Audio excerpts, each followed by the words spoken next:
but I've heard a lot about. It's definitely not something new. He does keep his character in his pocket for bad matchups, which is, you know, all max matchups are bad, but for especially bad ones. It's interesting to see him bring it out here against TRL. We're going to town, so we've got a lot of room to work with game one. TRL and putting the aggression on.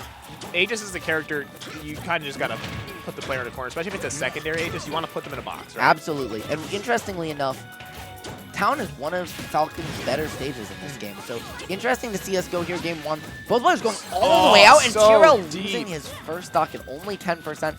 Was winning that whole first stock, but just, you know, quick SD and just getting a little overzealous. And he's trying to fight against Mythra's ability to just delete neutral from the game. And we're seeing him with those dashbacks, looking for opportunities, but he just can't find his way in yet.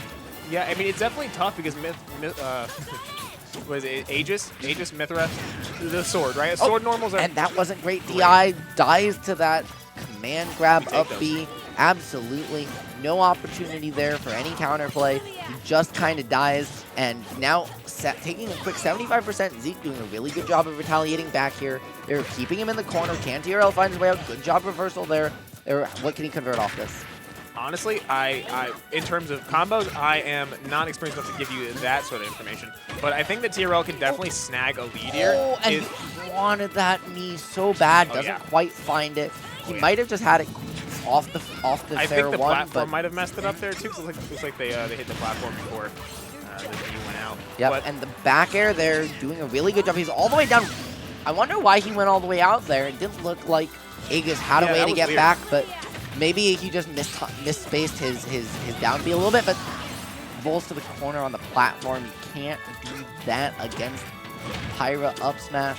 No, and absolutely not. Even finding his way back to the ground, whatever player gets a big lead here, it's going to be hard for the other one to take it back with how much as we've seen, these two players are very good at just taking those leads away in really strange and unique situations. But I think what TRL has to do, right, is if Mythra and Pyra are going to attempt to delete neutral from the game, TRL needs to play more of that sort of like bait and punish style we saw working for him in that last stock when he was... He didn't quite get him stuck there. That was a beautiful idea by TRL, but doesn't quite work. Great job using that special move there by Zeke to just tack on some damage. 69 to 81, 87 to 81. This is a very even game. Last stock. Good grab. Good down though. Goes for that up smash. He's just pulling the trigger like he's done in the past. And the up B not quite going to kill yet across stage, but we're at the point where, you know, we're about one interaction away from either of these characters killing. Yep, but as you guys see, like TRL's winning all these situations. And that's the up B. That's game one. That happens. That happens. The character is incredibly powerful.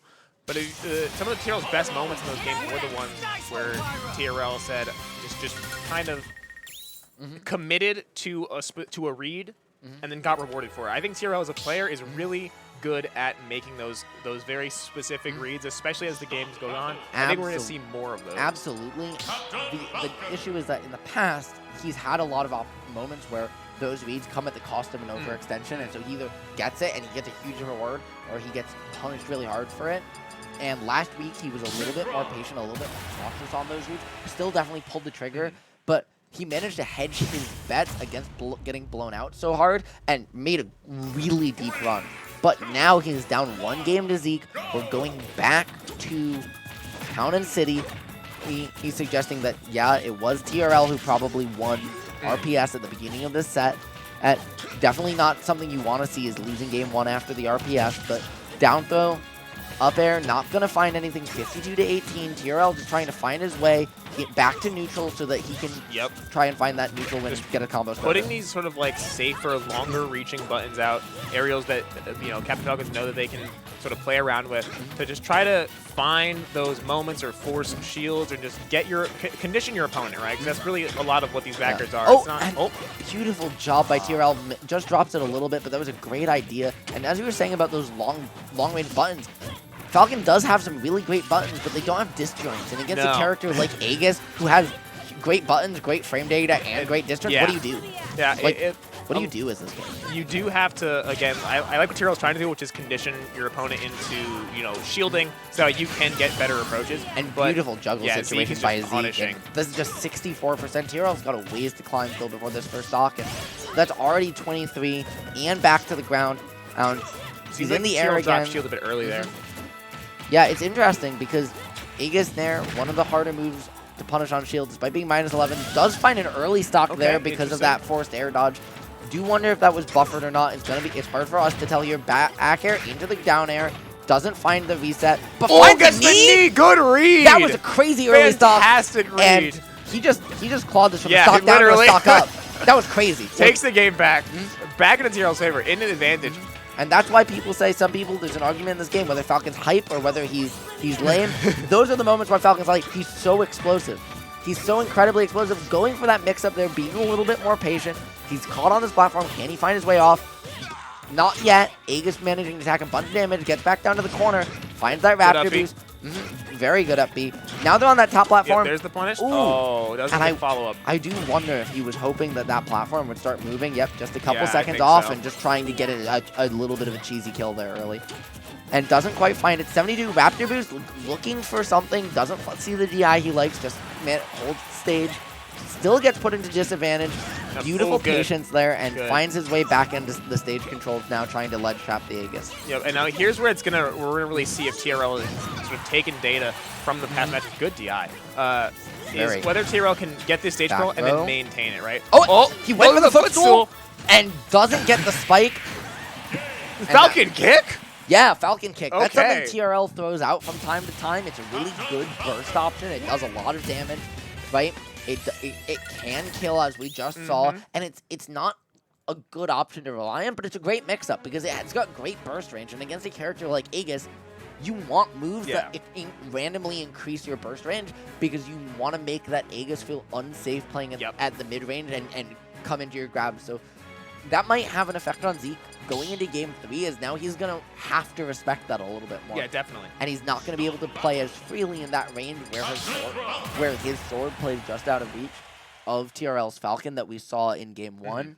And that was crazy. TRL went from behind to in front in an instant and then just never let his foot off the gas. Absolutely. I mean, even then, like, at this level of play, right, you don't expect these bad moves, okay? Like, you're conditioned to expect a certain level of play. And so if you can catch someone autopiloting, which they might do in a matchup that's so favorable for Aegis, is just autopilot and then catch them with those moves. So we'll see if TRL is able to take that that one stock and turn it into some sort of thing in this match here. Raptor boost, up air, goes for the knee, just misses it. TRL does tend to find a lot of those situations where he'll go for that knee, even if the DI is not quite right, which I respect, but doesn't get punished for it too often. Goes for that Falcon kick again. We see maybe what he was trying to do that first game. Yep. But gets back here, 69, 113, still anybody's first stock because of Aegis's blade. Good. Now, saved the jump. Wow, doesn't get the spike hitbox on the wrong side here. And now, really great pressure off stage there. And that was a great catch to get back on stage. And just that was crazy. I don't think I've seen that combo before, that falling off the platform, fair into the up smash there. But really good job. And now let's see what extra credit TRL can get. 46. Oh, and he went for that empty hop mix-up. Maybe he had a knee if he wanted to commit, but doesn't for the...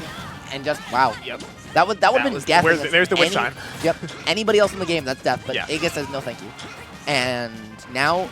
99 to 122. TRL doing a really good job. He has to be happy even if he loses the stock here, but doesn't just lose it quite yet. That move's a little stale. It's not going to kill.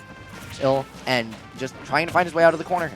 Yeah, I mean, so here we see TRL attempting to get back up. To crazy parry. Parry into the S-Bash. You do aerial Raptor boost. Sometimes if you put your shield over ledge, it'll hit and you'll bounce before snapping. He parries it to get the frame advantage for the F smash there. That was beautiful by Zeke. That was just solid spacing and awareness of your character positions and the game itself. And just back throw there, TRL trying to say, I'm not letting you get this lead back. I worked hard for that 117 of extra credit, and I'm not letting you gain it back on me. Zeke just being patient, grabbing ledge. Probably going for some sort of hard read there to try to take the stock. I think he thought he was going to roll in there. That's the one thing I don't want to see, though, is TRL start fishing, right? Yeah. Because, again, there's another sort of reaching for those kills. I think TRL needs to just stay kind of patient, not let it get to him. Exactly. And maintain the lead. Because when he's calm, we're seeing that gameplay, but here, love that back air. That's what I'm talking about. Take your moments. Yep, and this is the difference between TRL last week and TRL of the week prior, was he was so much more patient. He fished when he had a lead or was behind so much left. Finding that re-grab there, up air, goes for the knee, doesn't quite get it, gets back to stage though, doesn't get punished, great spot dodge there. Good shield there, just playing it safe, saying, I'm not going to threaten it. Finds the up smash on the roll. And those last two stocks that we just saw were key moments where TRL waited and then reacted to his opponent. And looking back on it, we were talking about that down smash we weren't quite sure Yeah. about. We were talking maybe it was a condition for a roll, maybe it was a read on a roll. But now looking back on it, I wonder, he threw out that down smash, got punished for it on a roll read. Maybe it was conditioning for it there because because if you whiff a roll read that hard, why are you going to read the roll exactly on the next get up? Yep. TRL though says, I know that you think I'm not going to do that, so that's exactly what I'm going to do. Yeah, Works out and just takes that